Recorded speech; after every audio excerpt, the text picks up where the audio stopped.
Hello and welcome to the Essex Boys Murder videos. These videos are based on key individuals and the murder victims' movements on the day of the 6th of December 1995. A quick mention to my Facebook page called The Real Essex Boys Murder Group. If you're interested, please feel free to join, as some great people on there with a lot of knowledge on this subject.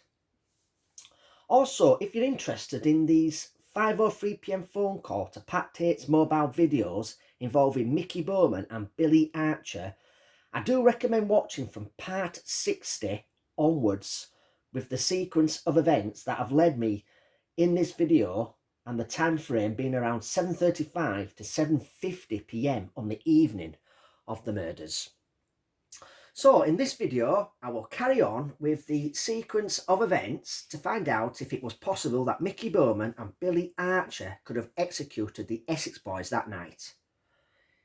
In the previous video, I covered the possibility of after Mick and the others had left Rettendon, the Essex Boys came back up the track and went down the A130 looking for Bowman in the green Vauxhall Cavalier and Archer in the white Ford Transit.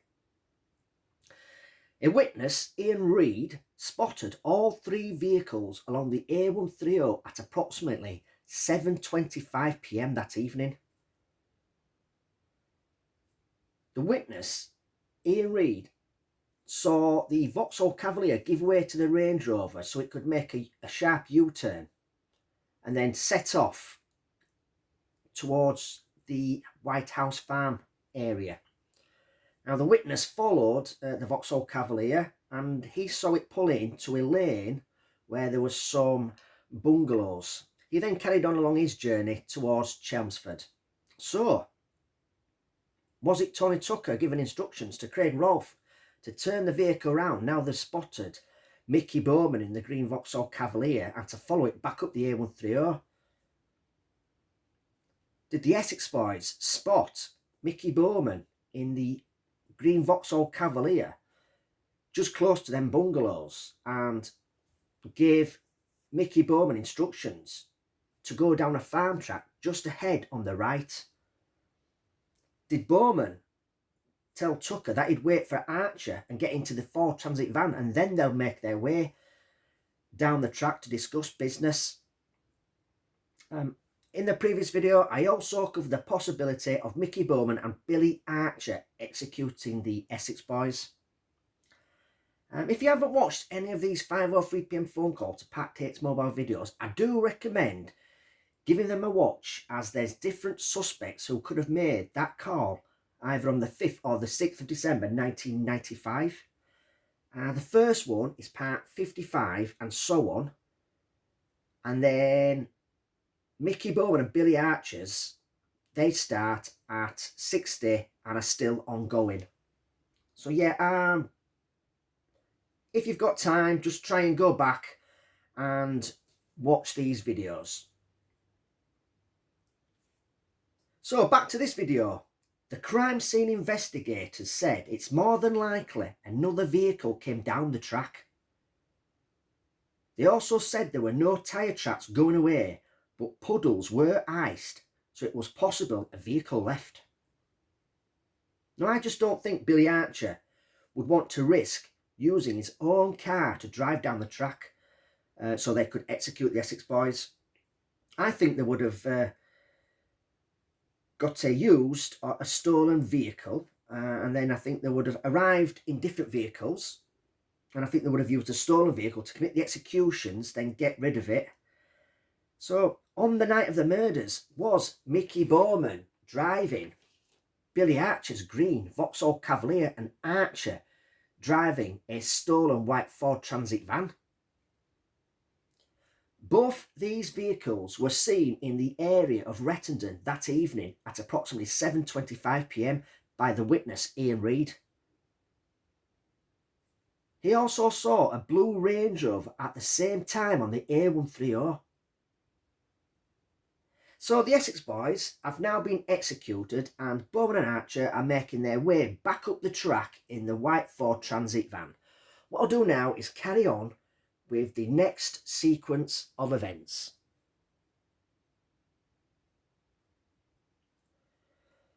What I'm going to do now is go through the statement of a Kevin David Tarbock, which was made on the 14th of December 1995.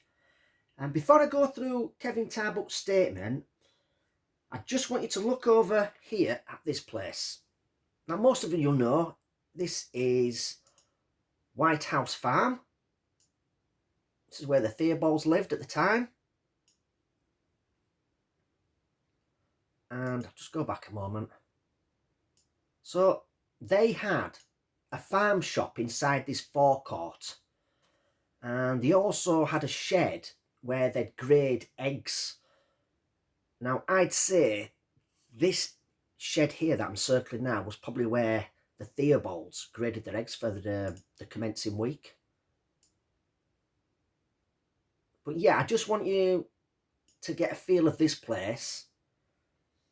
And when I do set off on the journey, I just want you to bear in mind the distance from this place here, the forecourt of White House Farm, down to the track.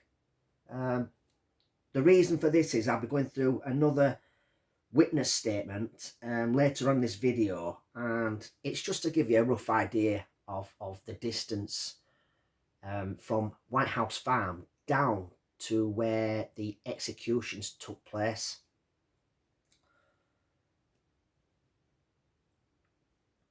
So on the evening of the murders, Kevin Tarbock said he was driving along the A130 after finishing work,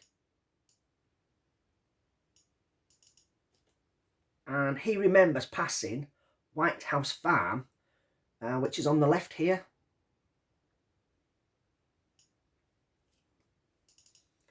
Now, he was heading in this direction along the A130, and he said he had been working at a water treatment plant as his company had their contract there. Now, he also said he'd been using this route for the last 5 weeks.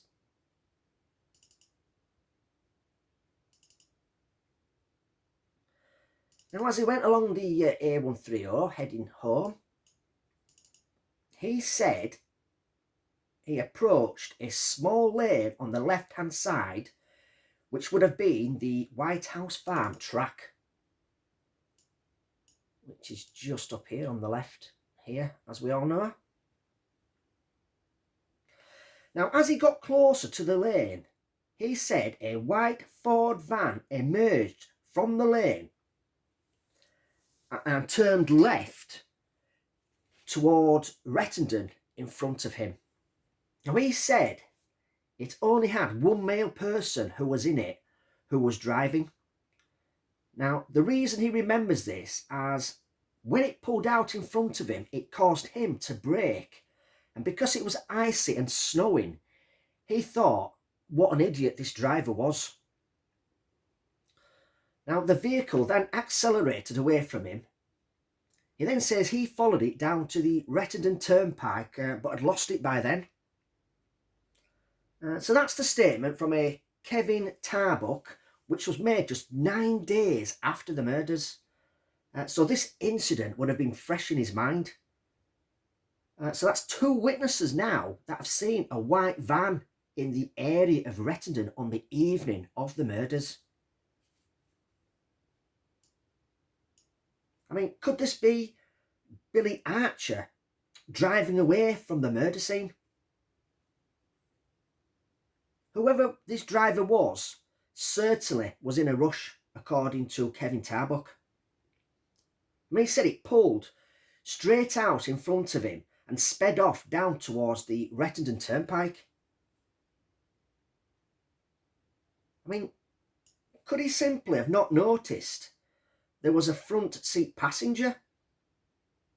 I mean, think about it. It would have been hard for Kevin Tarbock to see if there's a front seat passenger in the van, as the driver would have been blocking his view. I mean, what's to say Mickey Bowman wasn't bent down, putting the shotgun away or checking the coke? I mean, it could have even been in the back of the van. Was this Billy Archer and Mickey Bowman making their escape from the murder scene. I mean, time-wise, the first witness, Ian Reid, said he saw the Range Rover and the Vauxhall Cavalier and a white van at 7:25 p.m. at that church lane. The last sighting of the green Vauxhall Cavalier was approximately 7:30 p.m. at the lane where the bungalows are. Does Mickey Bowman wait for the Range Rover to turn up and gets instructions from Tony Tucker to go down a farm track just on the right ahead and they'll do business down there? I mean, did Bowman tell Tucker he'll wait for Archie to catch up and get in the van and head down the track? The time would be approximately 7:37 to 7:40 p.m. This would give them a good 10 minutes to execute the Essex Boys and flee the scene of the crime, then speed off from the track entrance, almost causing an accident with the witness, Kevin Tarbock. It is possible these murders could have happened after Mick, Jack and Darren had left Rettendon that evening.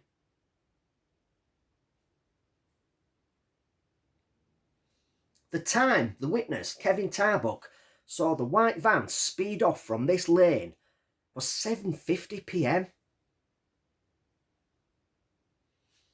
So what I'll do now is move on to the next witness that I want to go through. So viewers, I asked you to look at the forecourt at the White House Farm earlier just to give you an idea of how far it is from the lane, which isn't too far. I'm now going to go through another witness statement, and this is Christopher Theobald, who is the son of the farmer Peter Theobald, who owns White House Farm and also found the bodies. Now, it's quite a long statement, but I only need to go through one or two paragraphs. So, Christopher James Theobald made this statement on the 10th of December 1995. Now, on the evening of the murders, he said he was in the shed next to their parents' shop grading eggs for the week ahead. Now, he said his mum helped until 6 p.m, then left so she could watch a TV show in their home. Now, Christopher carried on grading the eggs until 7 p.m, then left and went to the family home. Now, he remembers this day very clearly, and it was only 4 days after the murders, so it would have been fresh in his mind. Now, in that statement, he mentions nothing about hearing gunshots at 7 p.m. or just before. Now, that's when the alleged triple murders took place. He mentions nothing about hearing gunshots. Absolutely nothing. I mean, at 7 p.m, the Range Rover would have been down the farm track. Now, as I showed you at the beginning of this video, the White House Farm, then I headed down to the lane entrance. It was just to give you a rough idea of how far the lane was from the forecourt, which, let's face it, it's just a short distance. Now, behind these buildings here, it's about a 30-second drive in that direction. Now, if it was possible to drive down there, you would come to the 5-bar gate. So imagine the lane, and it takes, in a vehicle, it takes about 30 seconds to go down the lane to get to the 5-bar gate. Now, like I said, this building here, where Peter Theobald's son were working up to 7 p.m, it's just a short distance behind this shed to the 5-bar gate. So surely he would have heard the gunshots, as it's not far. And let's face it, shotguns are loud. I mean, he mentions nothing in his statement of hearing the gunshots just before 7 p.m. Did these murders take place around 7:40 to 7:45 p.m? Then they made their escape and had almost hit witness Kevin Tarbock on leaving the lane entrance at 7:50 p.m. Could it have been Mickey Bowman and Billy Archer getting their share of the coke before the robbery, after doing a deal down the farm track, then exact revenge for being set up and put on remand months earlier? I mean, they definitely had motive. So that's it for this particular video. I hope you've enjoyed it. In the next video, I shall go through another witness statement on the evening of the murders. Hopefully it shouldn't be too long, but if you subscribe to my channel, when I upload it, you'll be one of the first to watch it, as you'll get a notification. So until next time, take care.